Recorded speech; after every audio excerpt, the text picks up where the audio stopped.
welcome back to another installment of Alvin and the Chipmunks Elaborations. And for today's topic, I want to, again, talk about the possibility of the CGI series returning, or rather, the lack thereof. Because crushing y'all's dreams has been a thing on my channel since the beginning. Now I am become death, the destroyer of chipmunk fan expectations. In all seriousness, some new information has come out from PGS Entertainment regarding the future of the CGI series, PGS being the distribution company for it. On December 19th, 2024, their official Facebook account made this post saying, quote, "Exciting news for Chipmunk fans. Bagdasarian Productions' hit TV series Alvin and the Chipmunks, created by Janice Carmen, expands its reach as Nickelodeon renews 5 seasons for UK, Ireland, and Italy. More misadventures and musical fun with Alvin, Simon, Theodore, and the Chipettes coming in 2025. Thank you, Nickelodeon. The series is wholly owned by Bagdasarian Productions and produced in collaboration with Micross Animation, IP, formerly Technicolor Animation Productions, licensed by broadcasters worldwide, yada yada yada, distributed by PGS Entertainment." End quote. Also, gee, could they not have used a better picture for Alvin? Wait, renews 5 seasons? More misadventures coming in 2025? We had 5 seasons already. Does that mean Alvin and the Chipmunks is coming back this year and we're getting 10 seasons total? No. I can assure you, this is just poorly worded, and reviving the show is not what this post was meant to imply. Let's break things down for 3 reasons.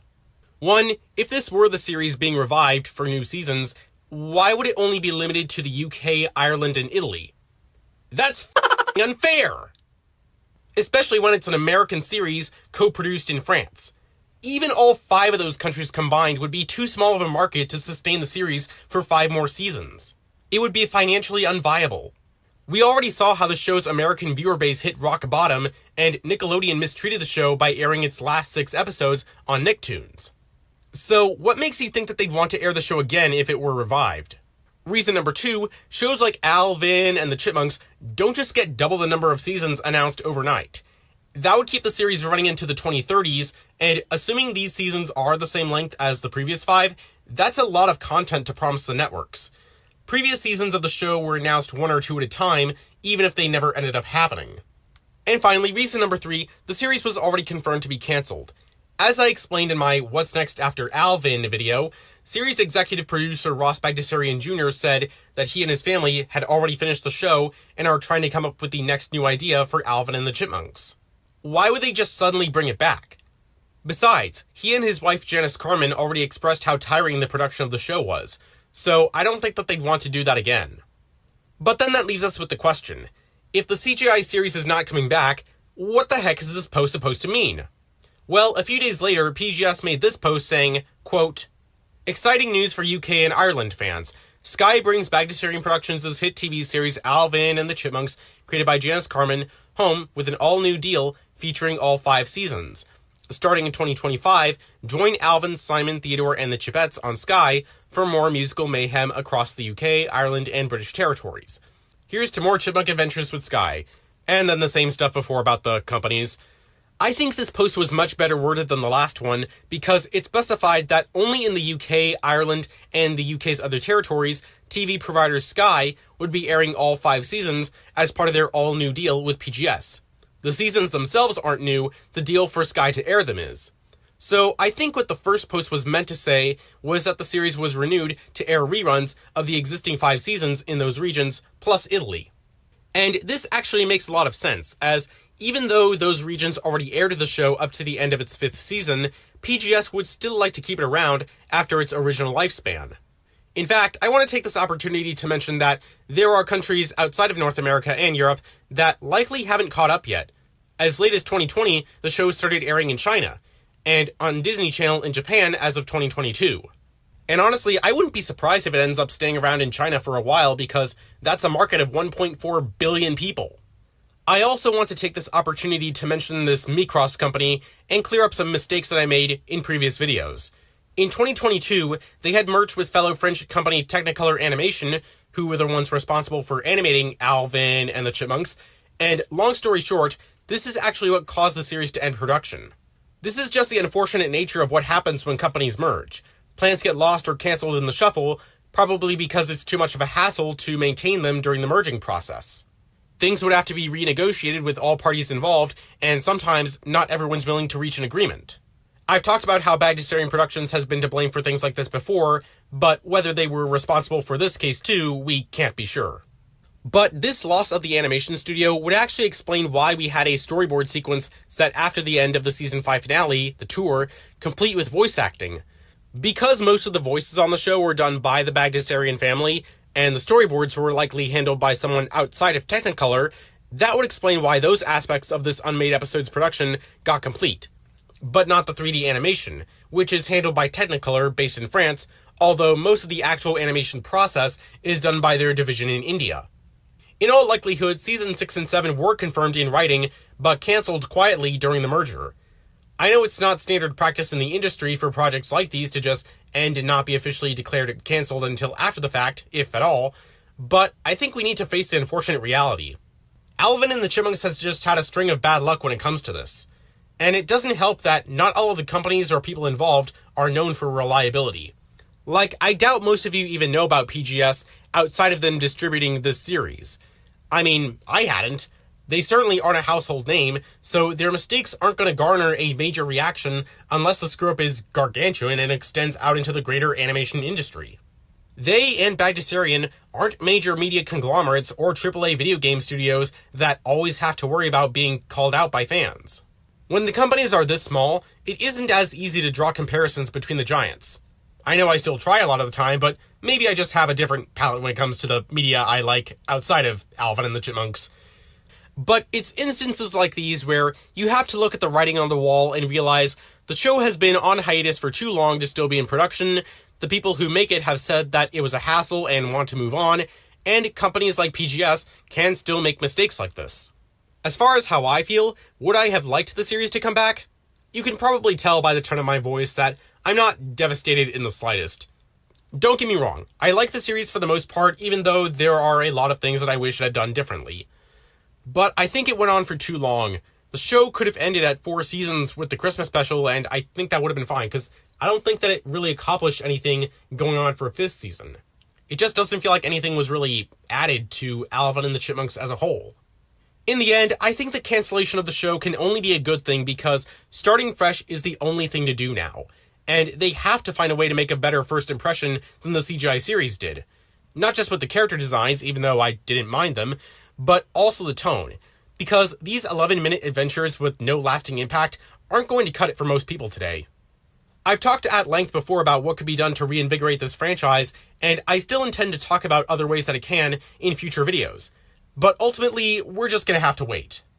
Whatever happens, even if it'll be a while, these Chipmunks will come back with style. But feel free to let me know in the comments, did you actually believe the posts from PGS about the CGI series returning? Do you think it still can? And when do you think we'll get the next major update about this franchise? So, Jeremy, you have decided not to heed my warning from the end of the Ruby Gillman video and started sending the Alvin and the Chipmunks movies. As the foremost explainer of this franchise on the YouTube space for nearly 6 years, I say you're fighting an uphill battle. Disney.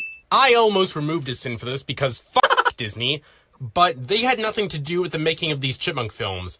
They only own them after they bought Fox and can host them on Disney+, but they can't make any new films in this series or do anything with the rest of the franchise because they don't, and never will, own the Alvin and the Chipmunks characters and intellectual property, as I've had to continuously remind my audience.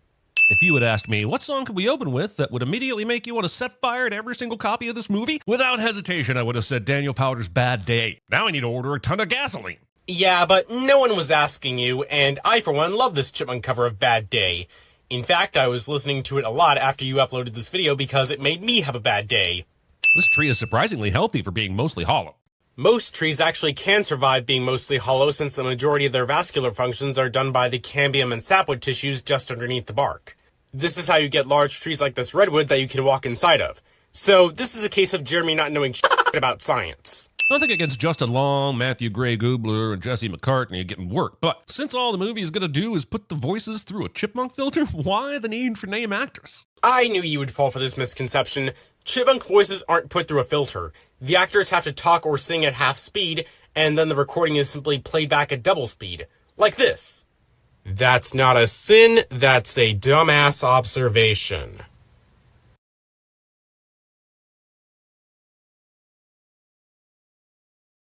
That's not a sin, that's a dumbass observation. This has remained the de facto technique for making the Chipmunks' voices ever since Ross Bagdasarian Sr. created the characters in 1958. Also, they cast the one professional singer as Theodore instead of Alvin. Us McCartney heads did not appreciate this at all. You were onto something there by pointing out that only one of these Chipmunks is voiced by a professional singer. But then you say that the problem would have been solved if Alvin had been voiced by that specific singer, instead of getting more singers for this cast? That's the real sin here. I need pants. Pants are essential. Man living alone is always late for appointments and can barely get himself dressed before walking out the door cliché. Isn't there a large portion of your audience that can relate to this? Also, Jeremy invents a cliche that he'll only use for this one-time cliche. Huh? What? Who are you? Hi, Grandtamias. My name's Clint. I heard you were making this video and thought maybe a chipmunk can help drive the point that Jeremy doesn't understand this franchise. Wait, how'd you even get in here? I'm a talking chipmunk, GT. I can sneak into anywhere the plot demands. It's not even hard to do. Okay then, Clint. I guess I'm stuck with you since I only have a limited amount of time to do recording sessions. And I'm still new to this sinning CinemaSins thing, so try not to scamper on any toes. It's my show after all. I can't promise that. I haven't seen you since you said you never wanted to see me again. Seemed like you two had a pretty serious falling out. I would imagine that any sort of relationship, even friendship, will require more than writing a song for a trio of talking chipmunks. And I would be wrong. Yes, you are. As shown later in this movie, there's still strain on Dave and Claire's relationship even after the Chipmunks become successful, because Dave can't appreciate a good thing when he's got it. Don't take it personally, you guys. Some people don't know a good thing when they've got it. Right, Dave? Claire. Ian. Sinning Ian. And I'm only giving you this sin on behalf of the people in my audience who like this character, not necessarily because I do. It's awful. I hate it. This movie? Ditto. Jeremy manipulates movie dialogue to express his thoughts cliche. For the rest of the movie, these chipmunks won't be able to sit still long enough to contemplate not causing a scene, but this whole tree gets decorated without anyone noticing them inside. 2 sins. 1, claiming this whole tree gets decorated while showing footage of it being about halfway decorated. And 2, I get that you're trying to say that the chipmunks not being able to sit still means that they should have been noticed, but it comes off as such a gish gallop because you never say how those two things should be connected. Besides, that's also wrong. At this point, the chipmunks don't trust humans and are trying to hide from them. You also pointed out earlier that this tree was hollow, so that could have easily explained how they went unnoticed while the tree was getting decorated. There are still muffins in the basket Dave is carrying, even though there have been 3 hungry chipmunks in there for the entire ride home. Where does the movie tell you that these chipmunks climbed into this basket because they were hungry? They hitched a ride in it because it was a convenient way for them to escape Jet Records without the threat of being stepped on or noticed. Forcing Alvin into a chipmunkatooey situation. Jeremy makes an unwarranted reference to popular culture cliche. Wait, that's not the line. Go with it anyway. It'll make you stand out. Dave does not have to undergo concussion protocol after this. Google tells me that events that lead to concussions rarely ever cause one to lose consciousness, and losing consciousness does not always mean a concussion has occurred. This is backed up by WebMD, which lists the symptoms of a concussion, none of which Dave shows after he wakes up. Other than blurred vision, but that was simply because his eyes were adjusting to the 3 small objects in front of him. Chipmunks can't talk either. Well, our lips are moving and words are coming out. Simon would be the chipmunkiest at CinemaSins. Nah, I'm pretty sure that Simon would be excellent at Alvin and the Chipmunks Elaborations. Takes Dave all of 3 minutes to accept that his new reality includes talking chipmunks. Narration. When you're a chipmunk, your parents take care of you for a week, then they take off. I don't know what kind of chipmunk these guys are in general, but most chipmunk species head off to college at something like 2 months old. They're clearly a fictional genus and species of chipmunk, so they don't have to adhere to how real chipmunks age. In fact, this very question is what inspired my username. Though, if this were actual scientific literature, the genus name would probably be something like Grandtamias. That's the origin of your name? That makes me glad I have such a boring name like Clint. Hey, I came up with that name while I was still in high school and first joined the fandom. I was still a novice at taxonomy back then, but it stuck, okay? Anyway, I know it's my personal headcanon, but I think the suspension of disbelief that this isn't a real described species of chipmunk should have been a given amongst general audiences. Also, chipmunks reach sexual maturity after about a year, so y'all are clearly operating on a different time scale, you pity party assholes. Oh, so you can't accept that they don't have to adhere to how real chipmunks age. Then what the hell was the point of the previous sin? Christmas! We love Christmas! Loving Christmas. Jeremy is a Scrooge. We start work tomorrow. Being less than 24 hours into finding out about talking animals and already having plans to exploit them for economic gain. Sure, maybe Dave is a little selfish since he sees this as a way to keep his job at Jet Records. But as we see later in this film and the sequels, Dave actually grows to care about the Chipmunks as family, and he doesn't let them become spoiled by living the rich and lavish life the way that Ian would end up doing. I hope Christmas comes fast. My college girlfriend also loved the holidays. Jeremy makes a college girlfriend remark that no one asked for cliché. Right now, they are singing the Chipmunk song, aka Christmas Don't Be Late. And while I'm sure that this was a banger in the 50s, I highly doubt it would be the breakout hit the movie is claiming it to be in the year of our Lord 2007, whether sung by man or beast. Considering the kinds of simplistic things that go viral these days, and around the same era as this movie, like the Keyboard Cat, I don't doubt that it would have been a breakout hit in 2007. And you gotta consider how popular the original was in 1958. Not only did it score 3 wins at the Grammys the following year, it was the first Christmas-related song ever to reach #1 on the Billboard Hot 100 and stayed in that position for 4 weeks. By 7 weeks, it had sold 4.5 million records and was even being sold in the same kinds of shops where you'd buy cigars or women's lingerie. That's how popular it was. Also, my irritated ears would like to remind you these f***ers have made 57 goddamn albums, and you're getting a sin for every goddamn one of them. Oh, fuck no, you were not bringing their real-life discography into this. It is not a sin of the movie, and it's an offense to the Chipmunk fanbase. On their behalf, I'm giving you those sins back. You know what's weirder than that? A grown man bringing another grown man a big box with a bunch of chipmunks in it who not only speak English, but can sing. Yet here we are. Jeremy acknowledges what is happening on the screen cliché. Little situation, Dave. Theodore vacuumed up Alvin. The problem with the Chipmunks in this movie is that they are incessantly getting up to these hijinks, and they aren't the least bit likable. No, that's not the problem, it's your problem. You always do this with kids' movies like your opinion is the only one that matters when you're not the target demographic. Besides, this is the Alvin and the Chipmunks franchise. Part of what makes these characters likable is because they get into hijinks, mostly caused by Alvin. Oh my God, Theodore, did you just... It's a raisin, Dave. Prove it. Movie has Simon eat a literal Okay, I'll grant you this one only because I couldn't stand it too, even as a kid. F*** this scene. No pressure, nothing weird. The timing of Alvin turning on the stereo is so uncanny one might think Claire manifested the weird thing herself, when in reality the script is just replaying Billboard's top 40 cliches. You used an apostrophe instead of a closed quotation mark at the end of weird here. Tell her she completes you. It works. Great, just what the world needs. Another asshole with a never-ending supply of movie references. Irony. My life is being sabotaged by talking chipmunks. You haven't changed at all. Dave could so easily show Claire the talking chipmunks, but instead lets her leave thinking he's crazy because the movie still has an hour left and is desperate for some built-up tension, whether it's necessary or not. Jeremy, do you not remember the scene earlier where the Chipmunks froze up in front of Ian? As I said, they're untrusting of humans aside from Dave at this point. Trying to show them to Claire would cause the same thing and make Dave look like an even bigger idiot. Hey, editor Grandtamias here. I just wanted to clarify something regarding the Chipmunks' fear of humans. So, if you've seen this film, you might be a little confused because they never actually say that they fear humans, despite already being familiar with a lot of human concepts. But there are context clues early on, and their attitude towards humans does gradually evolve. For instance, when they leave the tree at Jet Records and they book it through the lobby, yes, there are a lot of humans around, but they only did that out of necessity because, just like an animal, they were choosing the fight or flight response, in this case, flight.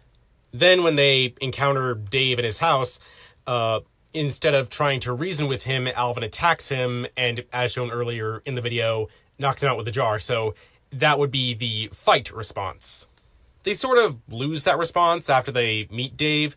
So, yeah, when he tries to present them to Ian later on, they resort to freezing up. And yes, Simon does say that it was stage fright, but really, how would you react if you were met with an audience of giant creatures that you didn't trust? Then, during the dinner date scene, Alvin goes out of his way to not be noticed by Claire while trying to make the setting more romantic. It's only after that when the Chipmunks decide to let their guard down and go to Ian's house to sing for him. And they only did that because they knew Dave was mad after the dinner date and really wanted to make it up to him, so they had to get over that fear. And then, of course, they get used to humans enough to become famous rock stars. So I just wanted to clear that up. Admittedly, I should have done a better job explaining that in the sins portion, but I didn't realize it until after editing. So anyway, back to that. Also, if making claims about talking animals is part of a pattern that Dave has exhibited before, Claire shouldn't be angry as much as she should be worried. I might even suggest contacting his family. That's not what Claire meant when she said that Dave hadn't changed at all. While we don't know what caused their initial fallout, I would surmise that it had something to do with Dave not being truthful, as evident from the dialogue right before this. Well, this is gonna sound really strange. No games, no fooling around. The truth? Please, I'm begging you. Movie thinks that outside of Tequila being released by the Champs, anything of importance happened in 1958. So you did enough research to know that Alvin and the Chipmunks have had 57 albums, but not that they started in 1958? As a word of advice to anyone making an informative video about any version of Alvin and the Chipmunks, don't do it unless you know what the hell a Bagdasarian is. Hello? Hello? Kids. So CinemaSins gave the film a sin here for Ian expressing his disdain for kids, the thing that they have a problem with. Shouldn't this have been a sin off by their standards? Tell me you've heard the song. Yeah, I'm listening to it right now, but I mean, how did you, when did... Speed of business, baby. Well, he wants us to believe that Ian, in less than 24 hours, got the Chipmunks to record the song and then got the song released to radio. And I'm calling impossible space-time movie magic bullshit on that possibility. It was probably more like 12 hours since it's still morning by the time that Dave and the Chipmunks go grocery shopping. But considering how big of a hit these Chipmunks would become, did you really think that Ian wouldn't use his vast wealth to get this song on the radio lickety-split? Apparently, this is a parallel universe where human adults accept talking and singing chipmunks way too easily. That universe. You mean the universe where the talking and singing chipmunks exist in the first place? Yeah, what he said. Dave's convenient ability to sew is convenient. Yeah, so? Also, why is Alvin the only one that gets a letter on his sweater? If Dave was going to play favorites, surely it would be Simon or Theodore. They are way less asshole-ish. It wasn't because Dave was playing favorites. It was because Alvin is egotistical and the leader of the group, and to give them their iconic look from the cartoons. Though in some of the earliest Ross Bagdasarian Sr. era material of this franchise, Simon and Theodore did have letters on their outfits. So, what do you think? I think this is a f***ed-up looking stick. That's not a sin, that's a dumbass observation. You know, if Jeremy is struggling this hard to find things wrong with this public consensus bad movie, either he needs to be replaced at his job, or this movie really isn't that bad. Probably both. They're savings bonds. There was a way to make Dave fiscally responsible and not an asshole, but the movie chose violence instead. If by chose violence you mean giving them a ding sound and an increase to the sin counter, we stopped being afraid of you a long time ago. Besides, Dave is trying to teach the Chipmunks to be fiscally responsible, and I think savings bonds are a great way to do that. Thanks, Dave. What was the point of ringing the doorbell if said doorbell ringer is just going to come barge in the house anyway? Because he's an asshole? Ian? Ian. Double sinning Ian. Guess how many sins that's worth? That's right. Chipmunks on the MIC! Witch Doctor! This modern update to the Chipmunks classic Witch Doctor can't mask the bizarre racial undertones, possible misogyny, or the song just not being very good to begin with. I will grant you that this version of Witch Doctor is not great, but calling the original not being very good to begin with is worth these many sins. Also, Dave had 1 week to write me a new hit single. and this is what he came up with? Where could the inspiration for this have even come from? Makes no sense as an expression of his relationship with Claire, and I find it hard to believe he was just sitting around thinking about witch doctors. Well, the song exists in real life outside of Alvin and the Chipmunks, and the inspiration for it was a book that Ross Bagdasarian Sr., aka the original David Seville, read called A Duel with a Witch Doctor. So maybe Dave in the movie had read it and got inspired too. Dude had a full second of screen time and chose to make this face. That's not a sin, that's a dumbass observation. Ian, they're just kids. No, they're rats. And they could make us both so much money. Movie thinks that by making Ian an even bigger dick, we will forgive Dave for bringing the Chipmunks into this world by exploiting them himself. That's not what Dave has been doing. He's been profiting off of the Chipmunks only enough to provide for them and himself by letting them sing as they love to do. He even addresses this in the following scene. He also, David, said that we should be making $20 a day. Well, guess what? You're making way more than that. And because I care, I'm putting it all away for you. Just like storing nuts for the winter. Ian wants to, and later does, exploit the Chipmunks for all that they're worth, under the promise of letting them live the rich and lavish life to the point of them becoming spoiled and overworked. Ian, like modern corporations, Disney, is metaphorically representing the mentality that more money is better for a brand and that bigger is better, even though it isn't always that way for the people who have the idea and make the success in the first place. This is the same philosophy by which the Bagdasarian family has owned and operated this franchise, and why they don't merchandise the hell out of the Chipmunks. As much as I wish they would. Dude, you're a rock star. You're supposed to be spoiled. I mean, you should be riding in limousines and private planes. Ian is a walking cliche of a music executive verbally diarrheaing cliches about the music industry, while butt-vomiting even more cliches about stardom. Says the guy that does this for movies. Major rock stars. What the hell's going on right now? Did Ian show up with a bunch of toys and sulfur hexafluoride? I know you probably aren't aware of my existence yet, but I'm tempted to believe that you stole that sulfur hexafluoride thing from the anniversary retrospective video for this movie that I did a few years ago. When Alvin inhales gas from a balloon, his voice gets deeper. I know a lot of people were confused and like, what? Does helium have a reverse effect on chipmunks that it does on humans? No, if it were helium, their voices would get even higher. What's actually happening is that Alvin's balloon contains a gas that is denser than air, such as sulfur hexafluoride. If you're a fan of Mythbusters, Adam Savage explained it, so I won't go into detail here. Guess what your Uncle Ian brought you? Coffee. So what you're saying is that the version where he brought them cocaine didn't test well. Oh, for f***'s sake. And 2 pumps of chocolate. For someone invested in the success of the Chipmunks, he sure does try to kill them at every turn. Not only does Ian not care about their well-being so long as they can sing, coffee was not going to kill them anyway, even if it would for real chipmunks. You yourself even pointed out that they are capable of consuming human food a few sins before this. Why would the Chipmunks like crunchy nibbles? They've been eating human food this entire movie. I feel like P. Diddy with fur. Wild to think that this line of dialogue is the most problematic part of this movie when you're watching it in 2024. I mean, hey, it wouldn't be Alvin and the Chipmunks if something did age well. These furballs have always been a product of the times. And they make way better music than P. Diddy ever did. What I'm talking about is having you guys lip sync. You just have to make sure that you mouth the words exactly like we recorded them. Otherwise, people will know. Considering how small the Chipmunks are, who in the audience is going to be able to tell whether or not their lips are moving correctly? Why haven't they been lip syncing the whole time? Once again, these are multiple questions that could have easily been separate sins, so I'll judge them as such. As we see soon after, the cameras are close enough on them that people would be able to see if they were out of sync via the giant monitors, which actually does happen in that scene.